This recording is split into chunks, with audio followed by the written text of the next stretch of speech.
नमस्कार कक्षा 11वीं वाले छात्र। अपना व्यवसाय अध्ययन का त्रैमासिक परीक्षा का पेपर देख लीजिएगा। इस पेपर का समय 3 घंटे होने वाला है। पूर्णांक 80 अंक और इस पेपर में कुल 23 प्रश्न पूछे जाने वाले हैं। पेपर को पूरा देखने से पहले आप सभी इस वीडियो को आपके सभी दोस्तों के साथ शेयर कर दीजिएगा। इसके साथ ही आपको इस वीडियो को लाइक कर देना है। इस पेपर का हमारा पहला प्रश्न दिया। पहले प्रश्न में आप सभी को सही विकल्प चुनकर लिखना है जो आपकी परीक्षा में 6 नंबर के पूछे जाने वाले हैं। पहला आपका दिया है व्यापार तथा व्यापार की सहायक क्रियाओं को कहते हैं। तो इसमें आपको लिखना होगा स वाला वाणिज्य कहते हैं। दूसरा आपका दिया है साझेदारों का दायित्व होता है। तो इसमें आपको लिखना होगा द वाला असीमित। तीसरा देख लीजिएगा जोखिम वहन करने के पुरस्कार को कहा जाता है। तो तीसरे में आपको लिखना होगा स वाला लाभ। चौथा देख लीजिएगा बैंक किस खाते का ब्याज नहीं देता है। तो इसमें आपको लिखना होगा स वाला चालू खाता। पांचवा देख लीजिएगा एक निजी कंपनी में सदस्यों की अधिकतम संख्या होती है। तो पांचवी में आपको लिखना होगा स वाला 200। छठा आपका दिया है जीवन बीमा का मुख्य उद्देश्य है। तो इसमें आपको लिखना होगा स वाला सुरक्षा और निवेश। दूसरा प्रश्न देख लीजिएगा। दूसरे प्रश्न में आप सभी को रिक्त स्थानों की पूर्ति करके लिखना है जो आपकी परीक्षा में 6 नंबर के पूछे जाने वाले हैं। पहला आपका दिया है पेशे के लिए विशिष्ट खालिस्तान एवं तकनीकी की आवश्यकता होती है। तो पहले में आपको लिखना होगा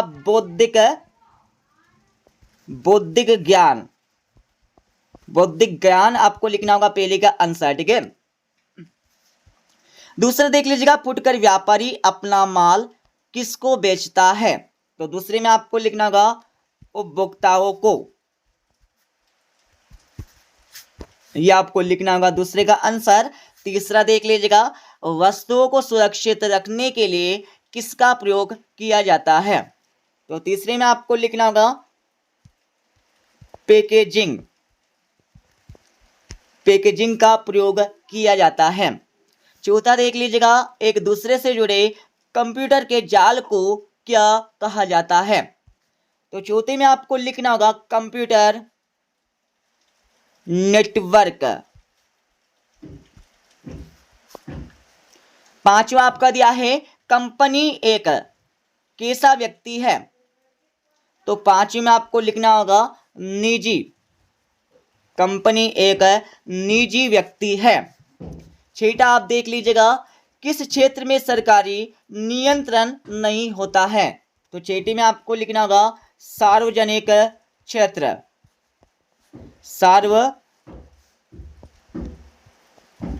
सार्वजनिक क्षेत्र में सरकारी नियंत्रण नहीं होता है। और तीसरा प्रश्न देख लीजिएगा। तीसरे प्रश्न में आप सभी को सही जोड़ी का मिलान करके लिखना है जो आपकी परीक्षा में 7 नंबर की पूछे जाने वाले हैं। तो सही जोड़ी का मिलान आप सभी कर लीजिएगा। व्यावसायिक जोखिम तो इसमें आपको लिखना होगा वाणिज्य। साझेदारी फर्म तो इसमें आपको लिखना होगा जीवन ऐच्छिक। पारिश्रमिक में आपको लिखना है क्या लिखना है। तो इसमें आपको लिखना होगा व्यवसाय का आर्थिक उद्देश्य। व्यापार के सहायक में आपको लिखना होगा साहसी। मर्चेंट बैंक में आपको लिखना होगा पूंजी नियमों का उपयोग। भुगतान में आपको लिखना होगा क्रेडिट कार्ड। सेवाएं में आपको लिखना होगा अमूर्त होती है। तो इस प्रकार से सही जोड़ी का मिलान हो जाएगा।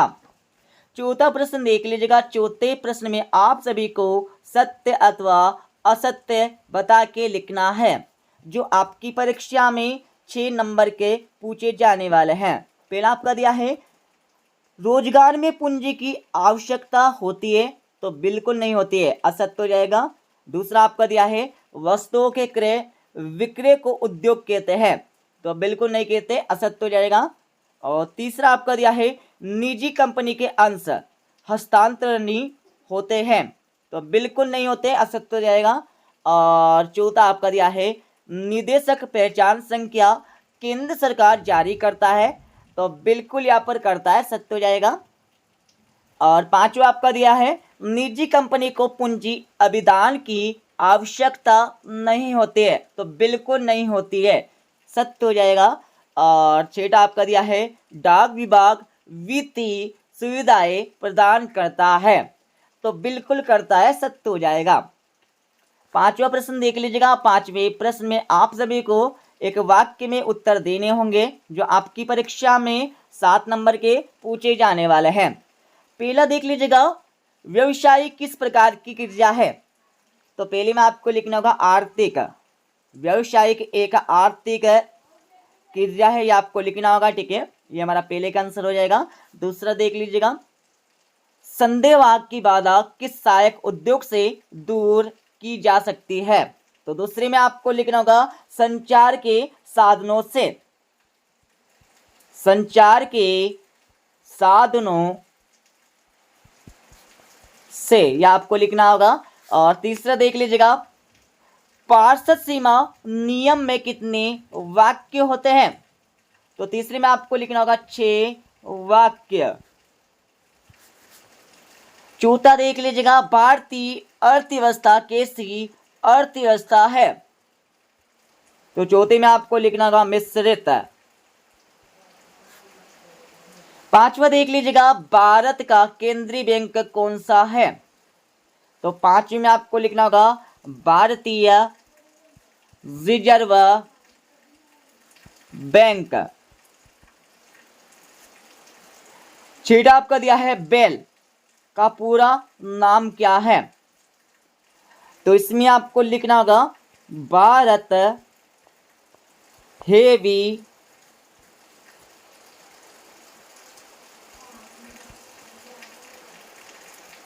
इलेक्ट्रिकल्स लिमिटेड,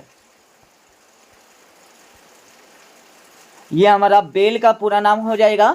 सातवां देख लीजिएगा, डाक एवं विभाग किस प्रकार का संगठन है, तो इसमें आपको लिखना होगा विभागीय संगठन। विभागीय संगठन, यह आपको लिखना होगा 7वें का आंसर। अब यहाँ पर हमारे 2-2, 3-3 एवं 4-4 नंबर के प्रश्न देख लीजिएगा। जैसे कि हमारा छठा प्रश्न दिया है वाणिज्य से क्या आशय है, क्या करना आपको, इसमें वाणिज्य की परिभाषा आपको बताना होगा। अथवा आपका दिया है विज्ञापन क्या है, तो विज्ञापन की आपको परिभाषा देना है। सातवां देख लीजिएगा, पैसा से क्या तात्पर्य है, इसके बारे में आपको बताना होगा। अथवा देख लीजिएगा, भंडारण से क्या आशय है, इसके बारे में आपको बताना है। आठवां आपका दिया है एकाकी व्यापार से क्या आशय है, अथवा दिया आपका कर्ता किसे कहते हैं, इनके बारे में आपको लिखना होगा एग्जाम में। और 9वां प्रश्न देख लीजिएगा, सहकारी समिति से क्या आशय है, अथवा आपका दिया है प्रवर्तक किसे कहते हैं। 10वां आपका दिया है निजी कंपनी तथा सार्वजनिक कंपनी में 2 अंतर बताना होगा। अथवा आपका दिया है संयुक्त हिंदू परिवार व्यवसाय की 2 विशेषता आपको लिखना होगा। 11वां देख लीजिएगा, सारू मुद्रा किसे कहते हैं, इसके बारे में आपको लिखना है। अथवा आपका दिया है न्यूनतम अभिदान किसे कहते हैं। 12वां आपका दिया है सार्वजनिक क्षेत्र का आशय स्पष्ट कीजिए। अथवा आपका दिया है वैधानिक निगम का गठन किस प्रकार का होता है, इसके बारे में आपको लिखना है। 13वां देख लीजिएगा, सरकारी कंपनी की 2 विशेषता आपको बताना होगा। अथवा आपका दिया है सार्वजनिक निजी भागीदारी को परिभाषित कीजिए या करके लिखना है। 14वां प्रश्न देख लीजिएगा, वैधानिक निगम की सीमाएं लिखना होगा कोई 2। अथवा आपका दिया है सरकारी कंपनी के लाभों को संक्षेप में समझाना होगा। 15वां आपका दिया है डायरेक्ट टू होम डीटीएच सेवा का अर्थ आपको बताना होगा, अथवा आपका दिया है जीवन बीमा का अर्थ समझाकर लिखना होगा। 16वां आपका दिया है जिसमें आर्थिक तथा अनार्थिक, जिसको गैर आर्थिक भी बोला जाता है, तो दोनों क्रियाओं में अंतर आपको बताना होगा। अथवा देख लीजिएगा वाणिज्य तथा व्यापार में अंतर बताना होगा। 17वां आपका दिया है संयुक्त हिंदू परिवार व्यवसाय के दोषों का वर्णन करके लिखना है। अथवा देख लीजिएगा साझेदारी व्यापार और कंपनी में अंतर बताना है।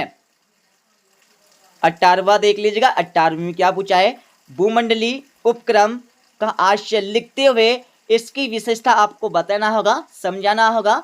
अथवा देख लीजिएगा भारतीय अर्थव्यवस्था के विशेष संदर्भ में निजी क्षेत्र की भूमिका की व्याख्या करके लिखना है। 19वां आपका दिया है जिसमें निम्न पर टिप्पणी लिखना है, मतलब इनकी आपको परिभाषा या फिर कह सकते हैं इनको समझाकर लिखना होगा। और अथवा वाला प्रश्न देख लीजिएगा, बीमा के 3 सिद्धांत आपको बताने होंगे। और 20वें प्रश्न में आपको निम्न पर टिप्पणी लिखना है। और अथवे वाले प्रश्न में आपको ई बैंकिंग का अर्थ एवं लाभ आपको लिखना होगा। 21वां देख लीजिएगा प्रवर्तक के प्रमुख कार्यों का वर्णन कीजिए। आपको क्या करना है, प्रवर्तक के प्रमुख कार्यों का वर्णन करके लिखना होगा परीक्षा में। अथवा देख लीजिएगा एक साझेदारी फर्म में कितने प्रकार के साझेदार हो सकते हैं, किन 4 प्रकारों को समझाकर लिखना होगा। 22वां देख लीजिएगा कंपनी के समामेलन की प्रक्रिया का वर्णन करके आपको लिखना होगा। अथवा आपका दिया है सरकारी कंपनी का आलोचनात्मक मूल्यांकन करके लिखना है। 23वां आपका दिया है कि इन 4 सामाजिक सुरक्षा योजनाओं को समझाकर लिखना है। अथवा आपका दिया है सेवाओं तथा वस्तुओं में 4 अंतर आपको बताना है। तो इस प्रकार से ये हमारा कक्षा 11वीं का व्यवसाय अध्ययन का त्रैमासिक परीक्षा का पेपर हो जाएगा। पूरे पेपर को पढ़ लीजिएगा और आपको क्वेश्चन नंबर 6 से लेकर 23 तक के आंसर अगली वीडियो में बता देंगे। ठीक है, मिलते अगले वीडियो में।